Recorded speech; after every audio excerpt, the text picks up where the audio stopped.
Boa noite, tudo bem com vocês? Hoje nós iremos tratar do tema direitos reais de garantia. Então, nós falaremos sobre os seguintes tópicos hoje: hipoteca, penhor e anticrese, e o aspecto geral dos direitos reais de garantia.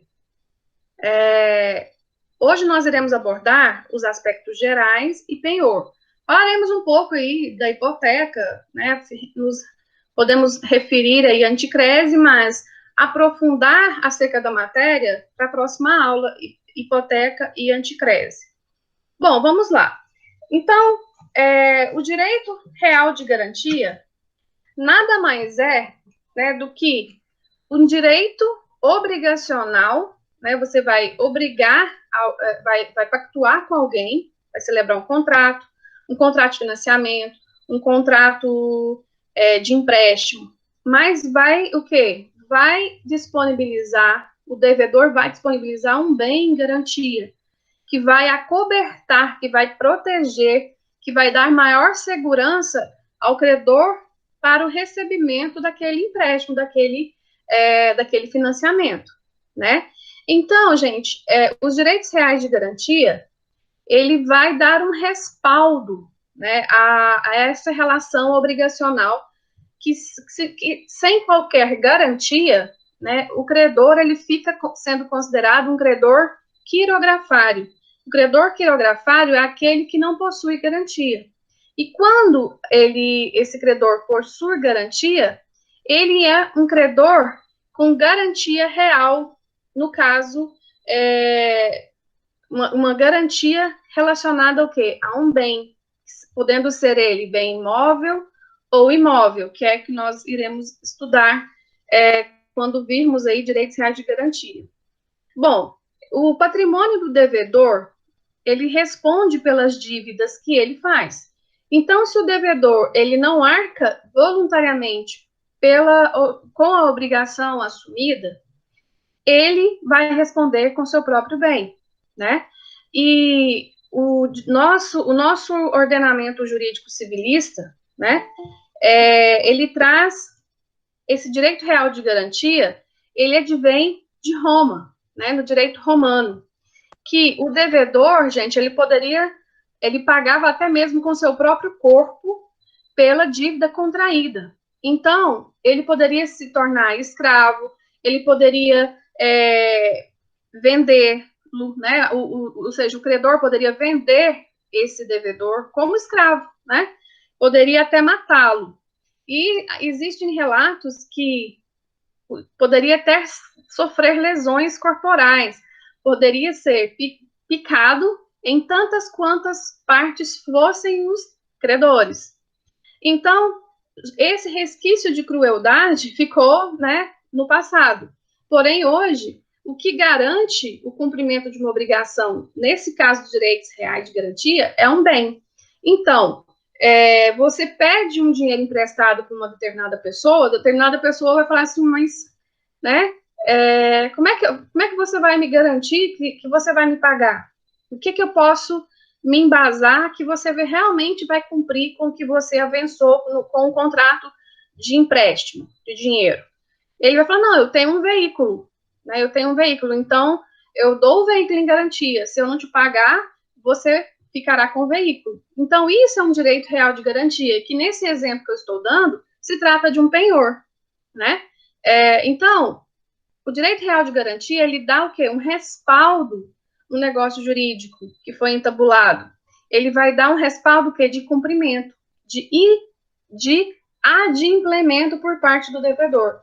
Então, se o devedor não cumpre, não paga, não entrega, né? Pode ser obrigação de fazer, obrigação de dar. Então, aí nasce para o credor a possibilidade de ficar com aquele bem que foi dado em garantia. O credor que não possui essa garantia, né, que é advinda da concessão do direito de garantia, ele é considerado um credor sem garantia, chamado quirografário, né?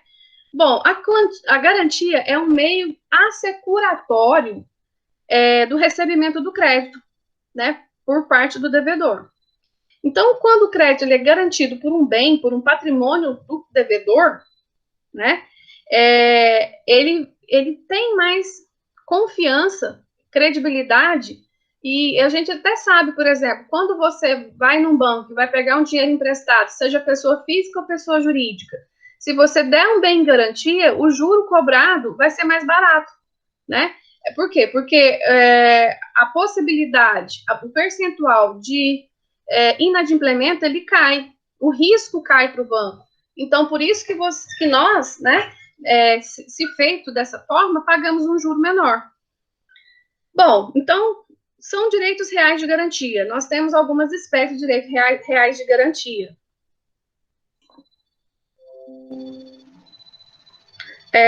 O penhor, a hipoteca e a anticrese. E a alienação fiduciária também, em garantia, é considerado também espécie de direitos reais de garantia. Bom, então, no caso, gente, nós iremos ver as características, né, dos direitos reais de garantia. A primeira característica dos direitos reais de garantia é que existe o direito de sequela. O que seria isso, o direito de sequela? É aquele mesmo direito de sequela que nós vimos em direito real, na parte geral, que é o que? A possibilidade do credor seguir o bem, seguir a coisa, com quem quer que ela esteja. Isso é o poder, é o direito de sequela, o poder de ir atrás, de buscar esse bem de pessoas que ilegitimamente o detenham, né? Qualquer pessoa. Então, nesse caso, de quem quer que seja, tá? Então, esse direito de sequela é o vínculo de natureza real que confere ao credor o direito de seguir a coisa, de seguir, de procurar, de ir atrás. Então, isso é um direito de sequela que nós já vimos, inclusive, em direitos reais, aquela parte geral. Direito de excussão, né? Excussão, com 2 S's. Direito de promover pela via judicial a constrição daquele bem após o vencimento da dívida. Então, o bem que foi dado em garantia, por exemplo, se eu empresto um dinheiro para a Rafaela, né? Aí a Rafaela, ela fala assim, professor, eu tenho uma moto para dar em garantia, né? Nesse caso, se trata de um penhor. Se ela não me paga no dia aprazado, no dia combinado, nasce para mim o direito de persegui-la, perseguir aquele bem que foi dado em garantia para transformá-lo em minha propriedade, para transmudá-lo para minha propriedade. Não significa que ela deu em garantia que ele já é meu de forma direta. É proibido esse pacto comissório nos contratos que envolvem um direito real de garantia. Então, não significa que o bem foi dado em garantia que eu já posso ficar com ele de forma direta. Não, eu tenho o direito, a partir do momento em que ela não paga, ou seja, a partir do momento do inadimplemento, eu tenho o direito de entrar com uma ação judicial para o quê? Para trazer aquele bem para o meu patrimônio. A excussão é isso. Então, é o meio que eu tenho, que é o meio judicial, para trazer esse patrimônio que foi dado em garantia, que é do devedor, para o patrimônio do credor, né? Então, isso é um direito de excussão. O direito de preferência ou prelação ou perempção. No caso, gente, o crédito do direito real, ele prefere, ele vem na frente. Por exemplo, vocês já, se não viram, irão ver e vão estudar a lei de falência. A lei de falência, ela traz uma preferência de pagamentos. Então, o credor que tem uma garantia real, ele vai receber primeiramente do que o credor que não tem garantia nenhuma, né? Então, existe uma preferência, uma ordem preferencial de pagamento em certos casos, como o exemplo que eu estou dando no processo falimentar. Então, gente, o privilégio que o credor que tem a garantia real, ele tem o privilégio de receber primeiro. Por exemplo, vamos supor que esse mesmo bem foi dado em garantia por exemplo, eu tenho um contrato de direito real, mas esse bem também suporta uma outra garantia, mas só que não foi registrada, né? Então, se a garantia, se esse direito real não houver, né, a exigência de um registro, que nós sabemos que se trata de uma garantia de um direito real, então o outro não fez esse registro, quem que tem preferência no recebimento? Quem poderá ficar com aquele bem? Quem tem o direito real de garantia. A outra pessoa, que às vezes até firmou um contrato, mas não fez o registro, né? Ele já não goza dessa preferência. Ele já não tem essa possibilidade de preferência de recebimento. A preferência, nesse caso aqui, é de receber, porque ele tem um bem, né? Um bem que foi dado em garantia, caso haja aí o inadimplemento. Então, gente, em regra, o crédito real, ele pretere, né, no caso de preterência, o crédito pessoal.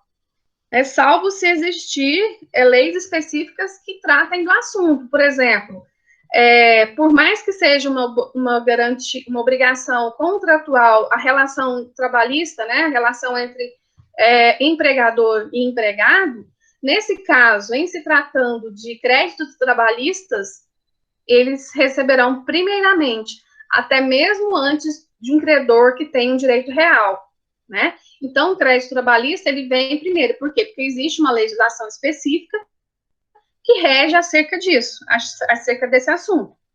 Outra característica também, indivisibilidade do direito real, né? Significa que o pagamento de uma ou mais prestações da dívida, ou seja, o pagamento parcial da dívida, não exonera, né, a garantia. Então, se há uma prestação de 100 mil reais, né, a pessoa paga 50 mil. Então,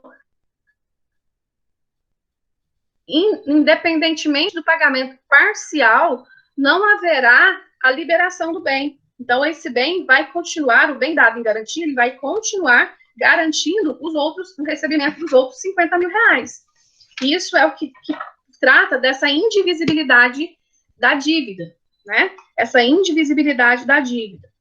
Outra característica, né, do direito real de garantia é que ele se trata de uma garantia acessória, porque ela vai dar respaldo a uma obrigação principal, que é, por exemplo, um empréstimo, que é, por exemplo, um contrato de financiamento, onde existe uma obrigação principal e existe essa obrigação acessória, que se trata do direito real de garantia. Em havendo a constatação do não cumprimento, ou seja, do inadimplemento, aí sim, né, entra o direito real de garantia para resguardar o direito do credor, né? Então, essa acessoriedade visam assegurar o cumprimento de uma obrigação. Então, ele visa assegurar o cumprimento dessa obrigação, ou seja, que o credor irá receber, né? O credor vai receber aquele débito, seja de uma forma, seja de outra. Se ele não receber o dinheiro, por exemplo, ele vai receber o bem, sendo que, ressalto aqui novamente, que não haverá a possibilidade que ele fique com o bem de forma automática e direta. Deve-se promover uma ação judicial específica, né, de adjudicação desse bem para o credor, tá? Então, não é imediato, não é de forma automática e direta. E isso é o chamado cláusula, né, ou pacto comissório. Essa cláusula pacto comissório, gente, ela é vedada no nosso ordenamento jurídico, conforme prevê o artigo 1428, né? Esse pacto comissório é a possibilidade que o credor tem de se empossar do bem dado em garantia sem qualquer tipo de ação judicial. Então, isso não é permitido no nosso ordenamento jurídico, tá? Então, aqui, ó, o que fala? É nula a cláusula que autoriza os credores pignoratícios, hipotecários e anticréticos. Quando falo credores pignoratícios, é relacionado o quê? Credor relacionado a penhor, tá? Penhor, pignoratício, vem de penhor, não penhora, tá? Então, esse pacto comissório não pode ser previsto, né, previamente no contrato. Não pode existir essa cláusula contratual do pacto comissório, sob pena dessa cláusula contratual ser declarada nula, né? Mas para que isso seja possível, né, a declaração desse pacto comissório, ele deve ser levado ao Poder Judiciário para que o juiz determine a nulidade dessa cláusula contratual. Artigo 1428 do Código Civil, tá? 1428. E o 1429 também fala a respeito.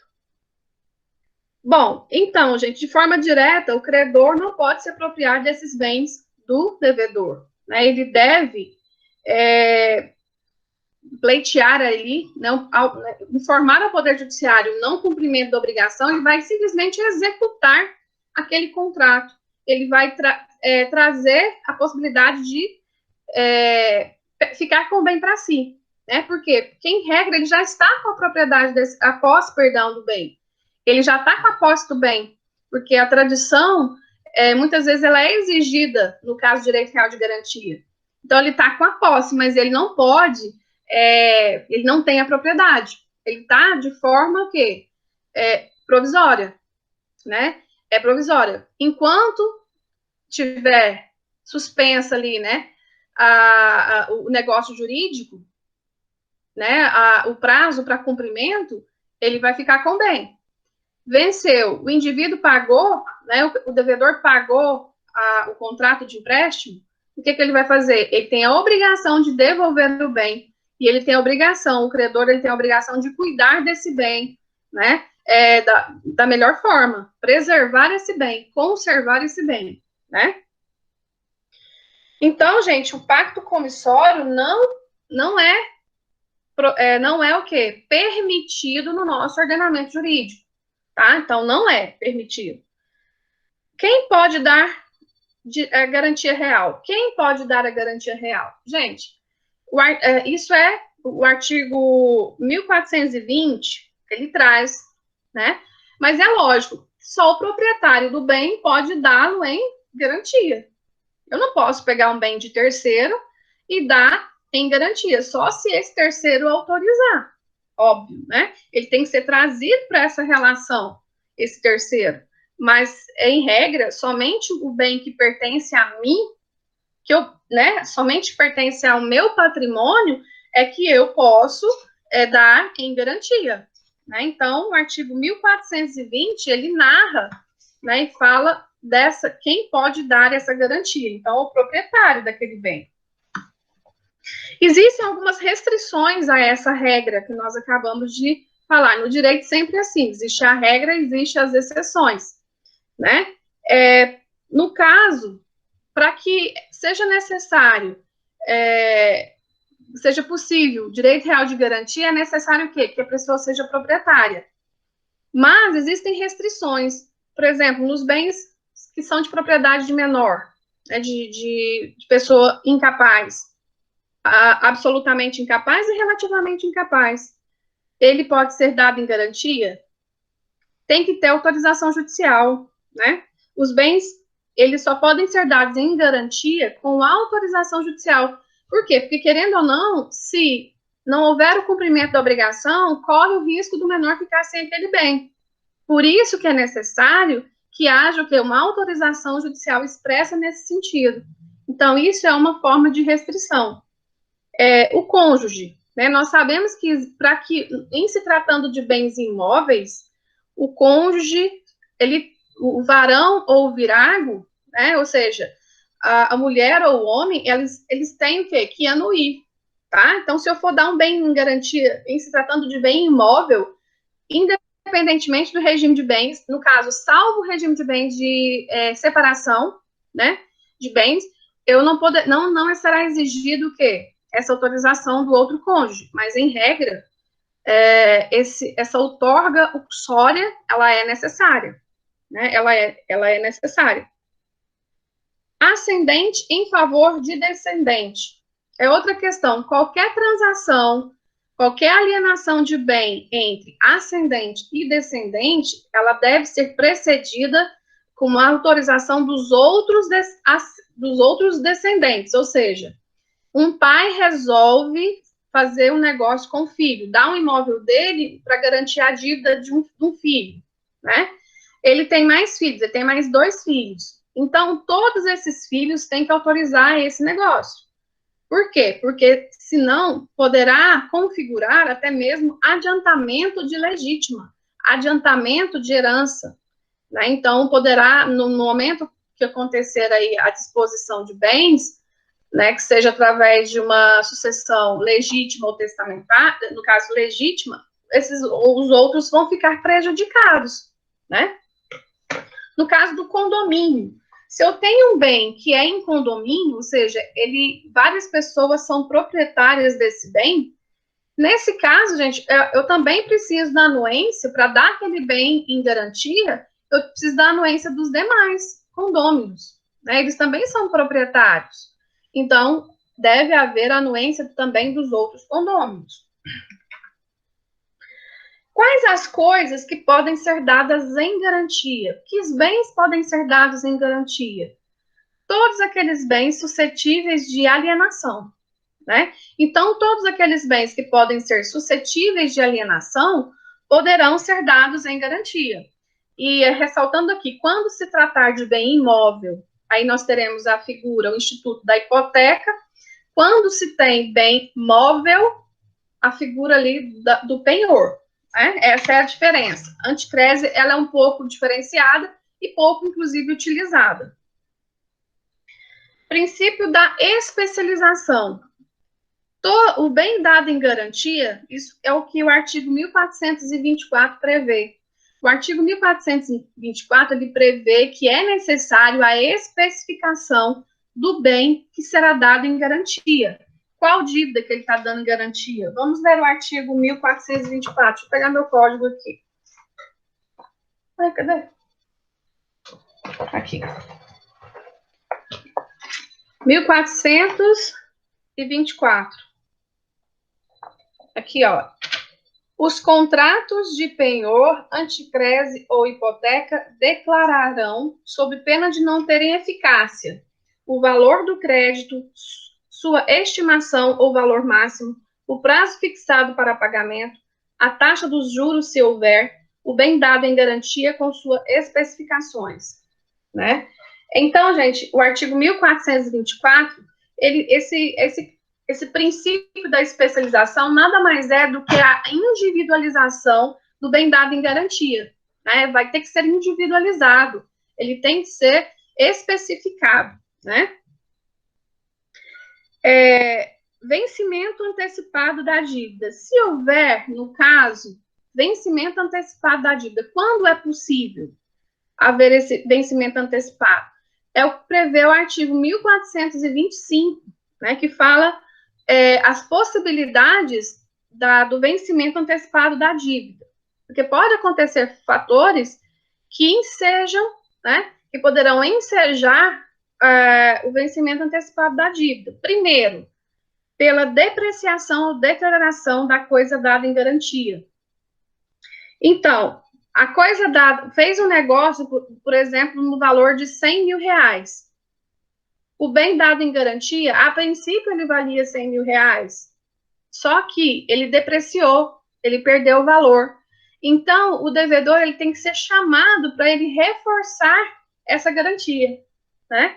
E isso é caso, se ele não reforçar essa garantia, é caso de vencimento antecipado da dívida, né? Por quê? Porque não houve ali a possibilidade de a garantia total daquela dívida, né? Falência ou insolvência do credor. Perdão, do devedor. Então, falência ou insolvência do devedor. É noticiado, chega-se a notícia de todos, a insolvência desse devedor, ou seja, o indivíduo tem muito mais débitos do que créditos. Então, isso também poderá ensejar o vencimento antecipado das dívidas. Se a obrigação se satisfizer em prestações à mora do devedor no cumprimento de uma delas. Então, se for feito de forma parcelada, né? Então, há ali o pagamento parcelado. Já estou falando a respeito ainda. Primeiro, pela depreciação, Rafaela, a dívida pode ser antecipada de acordo com o artigo 1425. Primeiro, pela depreciação, né, ou deterioração no caso, da coisa dada em garantia. Por quê? Como eu falei para vocês, dei o exemplo. Se o bem, né, se a obrigação assumida foi de 100 mil reais e a princípio esse bem valia 100 mil reais, mas com o tempo ele foi depreciando, aí haverá necessidade de reforçar a garantia. Se o devedor não fizer esse reforço na garantia, poderá o quê? Haver o vencimento antecipado da dívida. Dívida de quem? Do devedor para com o credor. Então, é praticamente se aquela garantia não fosse suficiente. É uma garantia que ela é insuficiente. Por isso, poderá ensejar a antecipação, tá? É a antecipação da dívida, o vencimento antecipado. No caso de falência ou insolvência do devedor, o credor sabe que o devedor ele se tornou insolvente. O que é um insolvente? É uma pessoa que deve muito mais do que tem de patrimônio, né? Nossa, a maioria das pessoas, né, são assim. Então, todo mundo é insolvente, né? Grande parte aqui do povo brasileiro é insolvente, sim, tá? Então, nesse caso, se o credor detectar, descobrir que o devedor se tornou falido no sentido, né, entrou em processo de falência ou é insolvente, então poderá haver também o vencimento antecipado da dívida. Então, se a prestação se a obrigação for definida, for pactuada em prestações, aí o devedor não paga uma. Se ele não paga uma, vence as demais. Então, há o quê? Um vencimento antecipado da dívida. Vamos supor que ele fez um financiamento de 100 mil reais para pagar 10 de 10 mil. Aí, na primeira, ele paga, na segunda, ele não paga. Ele pagou o quê? Só 10 mil. Então, vence as demais. Então, vai vencer, vai ficar, no caso, as 90 mil reais. Tudo de forma, ou seja, de uma vez. Vai vencer de forma antecipada. Entendeu, Rafaela? Bom, perecimento do objeto dado em garantia também poderá ensejar o vencimento antecipado da dívida. E se essa garantia ela não for o quê? Substituída. Se o bem ele pereceu, ou seja, por exemplo, o carro que você deu em garantia, né, você devedora deu em garantia, pegou fogo. Então, não existe mais o carro. Daí tem que ser o quê? Sem culpa do credor, né? Não pode ter havido aí concorrência de culpa do credor, porque, no caso, haveria uma tradição, ou seja, haveria uma entrega. Né? Poderia haver essa entrega ou não, isso de acordo com a pactuação do contrato, tá? Então, se houver o perecimento, então tem que ser substituída esse bem dado em garantia. Tem que substituir por outra coisa, por outro bem imóvel, né? Que seja por um maquinário, que seja por um outro imóvel, um outro bem imóvel, outro automóvel, no caso, mas tem que ser substituído. Desapropriação da coisa dada em garantia. No caso aqui, se tratar de bem imóvel, né? No caso de desapropriação. Ok? Entendeu, Rafaela? A questão do vencimento antecipado da dívida? Deixa eu ver o que você perguntou aqui.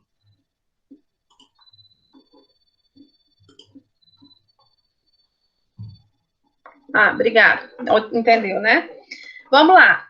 Remissão do penhor, né? E da hipoteca. O que é remissão?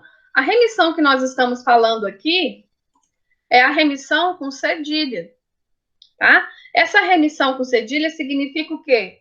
quitação, liberação, resgate dessa direito real de garantia. Então, a remissão é a liberação da coisa gravada que foi dada em garantia. Mediante o quê? O pagamento.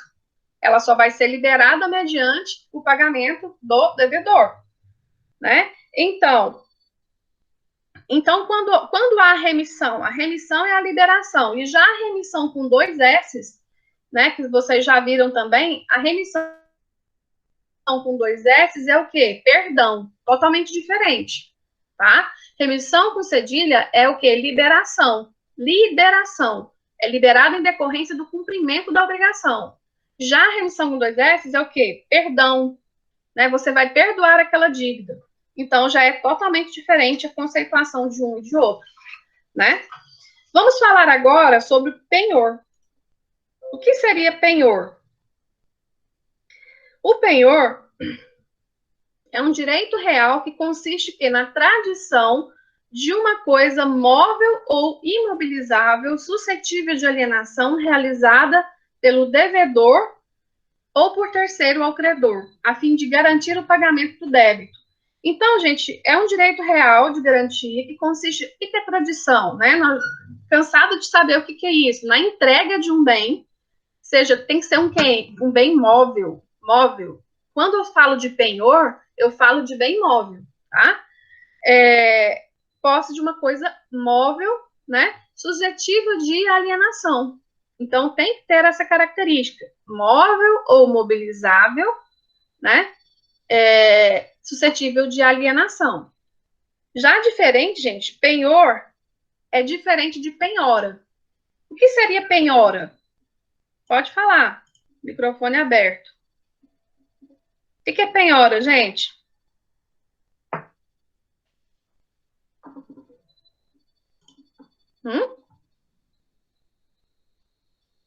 Vamos lá. A penhora é totalmente diferente de penhor. A penhora significa o quê? Um bem foi... Existe ali um débito que não foi cumprido, existe uma ordem judicial para quê? Haver a constrição daquele bem e entregar para o credor, né?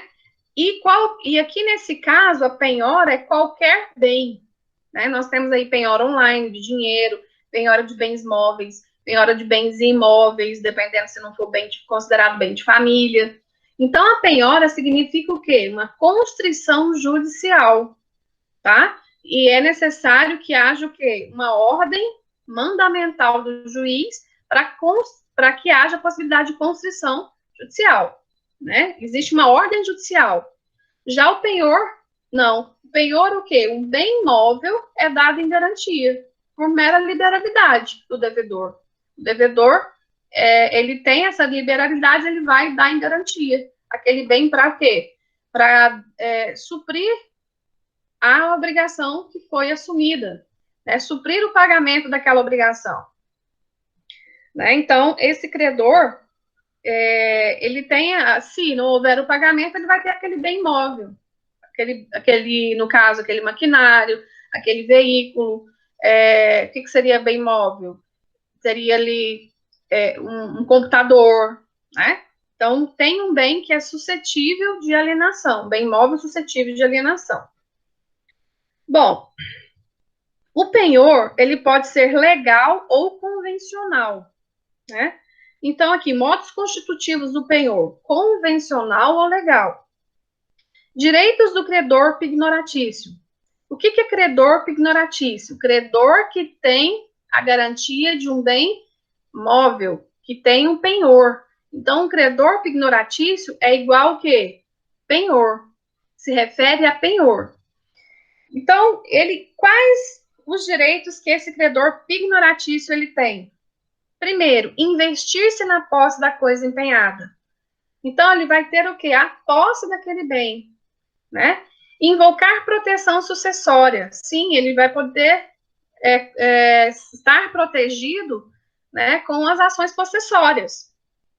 Reter o objeto empenhado até o implemento da obrigação ou até ser reembolsado das despesas com sua conservação. Escutir o bem gravado, né? Ou seja, O que é excutir? Vem de excursão, que nós já vimos. A excursão é a possibilidade do credor ficar com aquele bem, né? Que em caso de inadimplemento, ser pago preferencialmente com o produto da venda judicial. Então, ele vai ser pago, ele tem um direito real de garantia, ele vai ser pago com aquele de forma preferencial. Exigir reforço da garantia se a coisa empenhada se deteriorar ou perecer. Então, se a coisa empenhada pereceu, né, ou deteriorou, então haverá ali a possibilidade de exigir o reforço dessa garantia, ou seja, aquele carro, ele pegou fogo, aquele carro, ele depreciou, né? Então, aí surge a possibilidade de exigência, né, de reforço da garantia. Ressarcir-se de qualquer dano que venha a sofrer por vício do bem gravado. Sim, vício do bem gravado, ou seja, ressarcir-se de qualquer dano que venha a sofrer por vício do bem gravado. Então, se o bem for concedido ali em garantia, mas apresentar algum vício, o que é vício? É o fim destinado não atinge o objetivo, né? Não há a destinação daquele bem não é atingida. Se é um carro, não tem que transitar, né? Então, nesse caso, existe esse vício. O carro está estragado, né? Então, apresentou um vício. Receber valor do seguro da coisa, indenização a que estiver sujeito, o causador da perda ou deterioração dos bens, preço da desapropriação ou requisição dos bens. Deveres, né? Nem só de coisa boa a vida, né? A gente também tem em contrapartida o ônus e o bônus. Então, quais são os deveres do credor pignoratício? Não usar a coisa empenhada, né?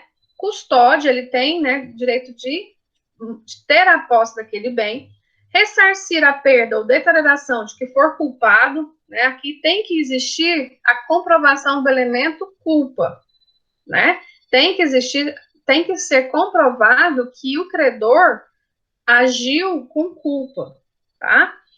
Por exemplo, se o carro pegou fogo, mas for por culpa do credor, aí o devedor já não tem nada a ver com isso, né? Deverá, quem tem que arcar com o prejuízo é o credor. Restituir o bem gravado uma vez paga a dívida com os respectivos frutos e as cessões. Entregar o que souber o preço quando a dívida for paga por expulsão judicial ou venda amigável. Ou seja, o que sobrar do preço, que ultrapassar o valor da dívida ou da obrigação, ele tem que devolver, tá? Ele vai ter que devolver para o devedor, o que sobrar. Direitos do devedor pignoratício, né? Não perder a propriedade da coisa. Ele só perde o quê? A posse, né? Ele não perde a propriedade. Conservar a posse indireta do bem gravado. Ele vai ter a posse indireta. A posse direta estará com o credor. E a posse indireta pertencente ao devedor. Impedir que o credor faça uso do bem. Então, ele pode fiscalizar isso, né? O devedor, ele pode fiscalizar. Exigir ressarcimento do prejuízo que vier a sofrer com a perda ou deterioração da coisa por culpa do credor. Sim, ele vai exigir a reparação de dano, né? Receber o remanescente do preço na venda judicial. Então, aquilo que ultrapassar, né? Por exemplo, era uma dívida de 50 mil. Aí eu dei um bem em garantia que valia 80 mil reais. Então, ele é superior, né? O bem é superior ao valor da dívida. Então, esse bem vai ser vendido, né, judicialmente. O que sobrar, o que foi atingir o preço, se sobrar 10 mil, tem que ser devolvido para o devedor, né? Reaver o objeto dado em garantia quando pegar o seu débito. Então, ele vai reaver o objeto se ele pagar. Remir o bem empenhado, né? A remissão do bem empenhado. Obrigações do devedor pignoratício. Pagar as despesas feitas pelo credor com a guarda, conservação e defesa do bem gravado, né? Então, quem paga aí é o devedor pignoratício. Indenizar o credor de todos os prejuízos causados por vícios ou defeitos ocultos da coisa empenhada. Reforçar o ônus real nos casos em que for necessário. Obter licença do credor para alienar bem onerado sob pena de sofrer a sanção do artigo 171, né, que é o quê? É estelionato, né, do Código Penal. Pagar a dívida e exibir todos os bens empenhados na execução do penhor sob pena de sujeitar-se à prisão administrativa.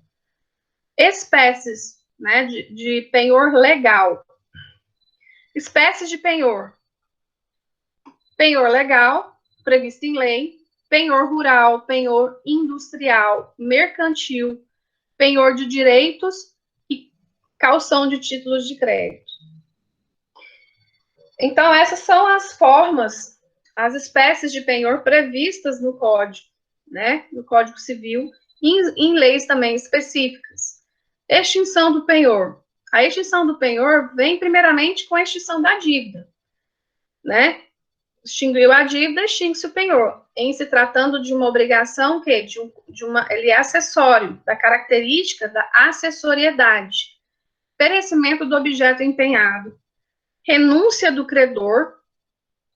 Adjudicação judicial, ou seja, quando há uma entrega determinada pelo Poder Judiciário, a remissão ou venda amigável do penhor.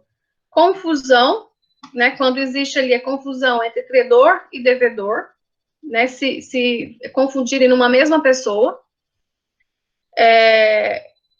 Resolução da propriedade, nulidade da obrigação principal, né, porque quando como é acessório, extinguindo a obrigação principal, extingue-se, né, a obrigação acessória. Aquele princípio que nós vimos no primeiro período da gravitação jurídica, né, que o objeto acessório, né, que o bem acessório segue o principal. Não existindo o principal, consequentemente, não se existe também o acessório. Nulidade da obrigação principal, prescrição da obrigação principal, escoamento do prazo, reivindicação do bem gravado e remissão, no caso aqui, remissão é perdão, né? Nesse caso aqui é perdão da dívida. Então, ficará caracterizado aí o penhor. Bom, gente, alguma dúvida sobre penhor? Nós podemos falar... outra coisa que eu queria falar para vocês, né, sobre o penhor legal. O penhor legal, ele está previsto no Código Civil, no artigo 1467, né, do Código Civil.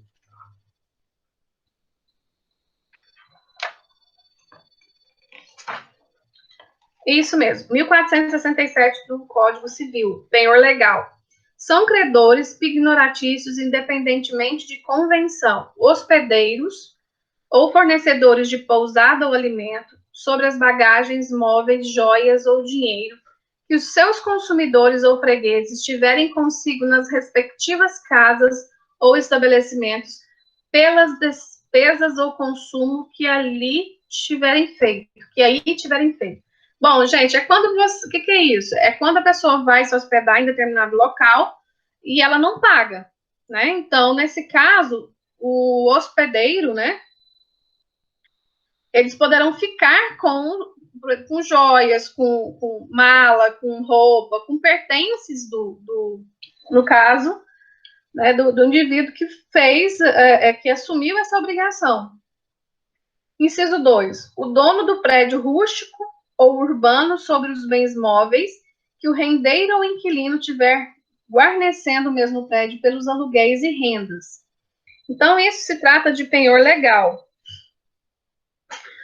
Só que a gente tem que fazer uma ressalva aqui, que é importante a gente fazer um adendo, que o entendimento doutrinário acerca desse penhor legal, dessa possibilidade do hospedeiro ficar com os pertences do que foi hospedar, né? Consumidores ou fregueses, dos fregueses, me fugiu a palavra agora. Nesse caso, gente, existe o entendimento que o direito, quando se trata de uma relação de consumo, não poderá haver esse tipo de conduta, né? Então, mas se a gente for parar para pensar, tudo ali, quando você vai se hospedar num hotel, quando você vai no hostel, você é consumidora, né? Você é consumidora. Então, nós temos o confronto do Código Civil e do Código de Defesa do Consumidor, né? E qual que o entendimento doutrinário é o que vai ser aplicado ao Código de Defesa do Consumidor, uma vez que se trata de lei especial. E leva em consideração o quê? A vulnerabilidade do consumidor. Então, aqui é um meio, na concepção do direito do consumidor, é um meio excessivo, sendo que pode ser cobrado de outra forma, né? Existem outros meios de cobrança desse inadimplemento, né? Então, isso, ficamos aqui, né, no caso do penhor legal. Bom, acho que até dá tempo da gente entrar em anticrese, né? Deixa eu ver. Anticrese, ou vocês querem deixar para a próxima aula?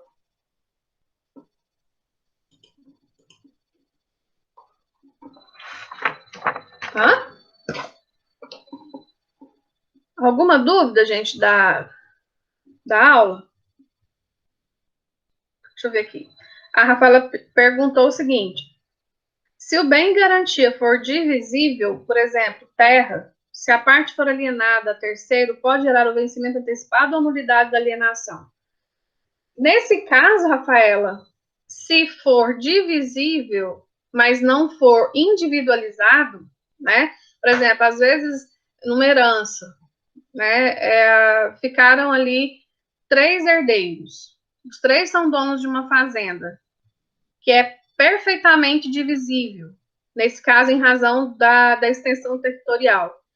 Ele, para dar um bem em garantia, mesmo que fosse abranger somente a sua parte, ele teria que ter a anuência dos outros, porque senão poderia gerar aí um vencimento antecipado, né? Então, antecipado do débito dele, se não houvesse a anuência de todos os outros, porque isso aí é um condomínio, né? No caso, esse direito sucessório, até que haja partilha, por exemplo, se trata de um condomínio, então tem que ter anuência, o que a lei prevê é que tem que ter anuência de todos, né? Então, alguma outra dúvida, gente? Esse direito real de garantia é bem tranquilo, porque ele está muito próximo, né, da nossa vida cotidiana, né? Tudo que você compra, gente, hoje, para obter crédito, você tem que oferecer algo em garantia, né? Banco, ele não empresta dinheiro, ele não empresta nada, se você não tiver um bem para dar em garantia, né? Seja um bem imóvel, seja um bem imóvel, mas você tem que dar algo em garantia, né? Então, o direito real de garantia, ele é muito tranquilo, porque, primeiramente, o Código Civil traz, né, ele é bem específico, né?